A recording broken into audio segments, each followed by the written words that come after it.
परीक्षित राजा ने पूछा कि आदमी नरक क्यों जाता है? भगवान की कृपा बरस रही है, कथाओं के द्वारा कल्याण होता है, तो फिर वो नरक क्यों जाता है? ईश्वर की कृपा के सामने नरक क्या काम करता है अपना? ये नरक जीव पहुंचता क्यों है? तब सुखदेव भगवान कहते हैं मैं बताता हूं नरक क्यों जाता है।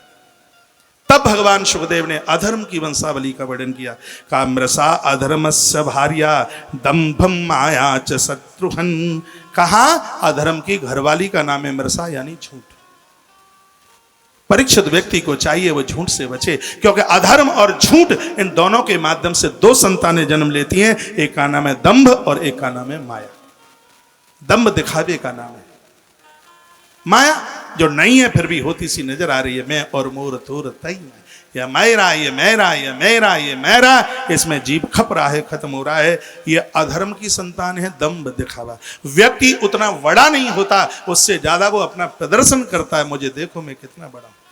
आदमी उतना बड़ा होता नहीं है जितना वो प्रदर्शन करता है। आदमी जितना ये धुला धुलाया बाहर से दिखाई दे रहा है, यदि ये इतना अंदर से बढ़िया हो तो परमात्मा द्वारका में नहीं, परमात्मा उसके घर में होंगे। बद्रीनाथ में नहीं, उसके घर में होंगे। सुंदरकांड हम और आप सब पढ़ते हैं। गोस्वामी तुलसीदास जी की होशियारी देखिए। हनुमान जी को रात में भेजा लंका में। क्या हनुमान जी डरपोक थे? क्या हनुमान जी को भय था? हनुमान जी को बाबा तुलसी दिन में भी एंट्री करा सकते थे, लेकिन हनुमान जी लंका में रात में जाते हैं। क्यों?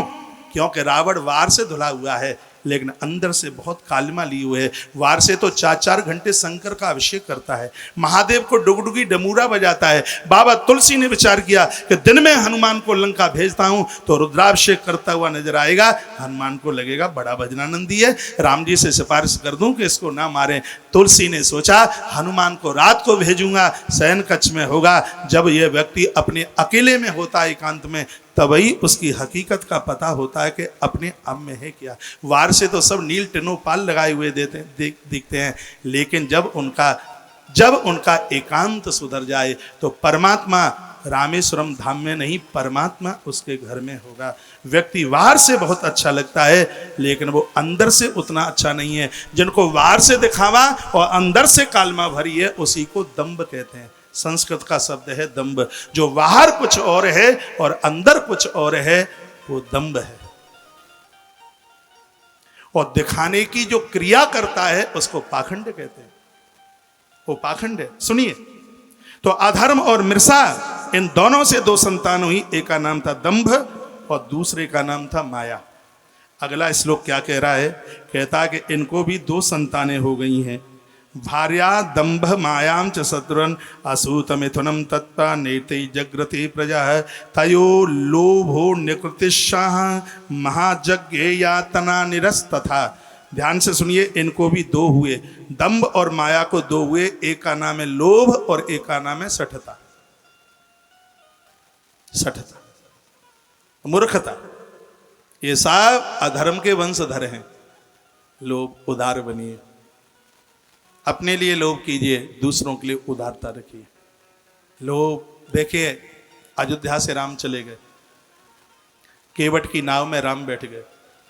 नाव तो और भी थी, वहां थी, और भी किसी के में बैठ जाते। केवट की भी नौका में, वहां तो नाव 1100 नाव चलती थी उस घाट पर, लेकिन वो केवट की ही नौका में बैठते हैं। अयोध्या से राम जाते हैं, केवट की नाव में बैठते हैं। ऐसा क्यों?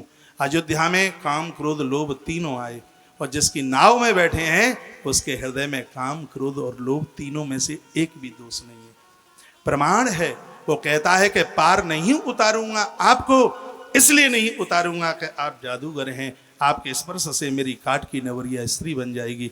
वो स्त्री से भयभीत है तो इसका मतलब वो कामी नहीं है, क्रोधी नहीं है। वर तीर मारो लखन पे जब लग्न पाई पखारियो। लखन क्रोध करते हैं, वो मुस्कुराता है, वो क्रोधी भी नहीं है। और कहता है नाथन उतराई चहो, पार उतार दूंगा, उतराई नहीं लूंगा।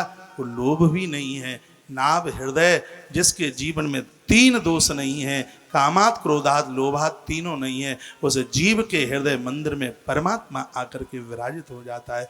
लोभ तो अधर्म का खानदानी है। भागवत इसको प्रमाणित कर रही है।